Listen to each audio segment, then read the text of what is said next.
The semester had just ended, and I was finally back home for summer break. I hadn't been home in months, and the sight of my small suburban neighborhood felt oddly comforting.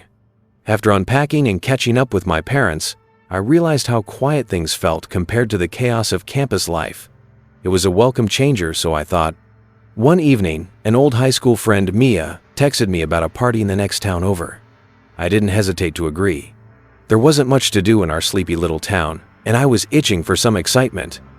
I quickly threw on a cute outfit, grabbed my keys, and headed out to pick her up. By the time we got to the party, it was in full swing, with music thumping and laughter echoing through the air. Mia quickly disappeared into the crowd, leaving me to wander alone. I wasn't too bothered. I liked people watching, and this seemed like the perfect opportunity. I eventually found myself near the snack table when I felt someone's gaze. Turning slightly, I noticed a guy leaning against the wall, staring. He wasn't bad-looking tall, with dark, messy hair and piercing eyes that seemed to study every move I made. When he finally approached, his charm was undeniable.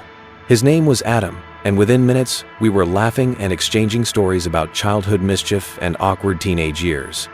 By the end of the night, we had swapped numbers. It felt like the perfect start to a summer romance. Over the next week, Adam and I texted constantly. His messages were witty, sweet, and sometimes flirty, but always enough to keep me intrigued. We met up a couple of times, going for coffee and walks at the park. Everything seemed to be going perfectly until his demeanor began to shift. The playful texts turned into constant messages. "What are you doing? Where are you? Who are you with?" At first, I brushed it off, thinking he was just being attentive. But the tone of his texts grew darker.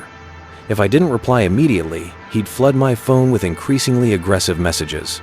One night, he texted, "I thought you were different. Don't make me regret trusting you." I felt a knot tighten in my stomach. It had only been 2 weeks since we met, and yet he was acting like we'd been in a long-term relationship. I decided it was time to end things. That night, I called Adam. As calmly as I could, I explained that I didn't see this going anywhere and thought it'd be best if we stopped seeing each other. His response chilled me. "You are making a mistake," he said, his voice eerily calm. "No one understands me like you do. You can't just walk away from this." I tried to reason with him, but his tone shifted. He began hurling insults, calling me names, and accusing me of leading him on. When I tried to end the call, his voice dropped to a sinister whisper. "You'll regret this. I'll see you soon." That night, I locked all the doors and windows in the house. My parents were out of town for the weekend, so I was alone. As much as I tried to brush off Adam's words, I couldn't shake the unease that crept into my mind. Around 3 a.m., I was jolted awake by a notification from my phone. It was from the Ring app connected to our front door camera. The message read, "Motion detected at the front door." Heart pounding, I opened the app to view the live feed. There he was, Adam. He was standing on my porch, staring directly at the camera, a strange smile on his face. In his hand, he held something small and metallic. It took me a moment to realize it was a knife. Panicking, I dialed 911 while keeping my eyes glued to the screen. Adam didn't knock or try to open the door. He just stood there, swaying slightly, as if he had all the time in the world. 911, what's your emergency?" the operator answered. I quickly explained the situation, my voice shaking. The dispatcher assured me officers were on their way. But Adam wasn't done. After a few minutes, he began to speak directly into the camera. "Jessica," he said, his voice low and deliberate, "you can't hide forever. You think you are safe in there? You are not." I froze. How did he know my name? I hadn't told him where I lived or much about my personal life. My mind raced, trying to figure out how he could have found me. The minutes felt like hours as I waited for the police. Adam began pacing, tapping the knife against the porch railing. Then, without warning, he lunged at the door, kicking it hard enough to rattle the frame.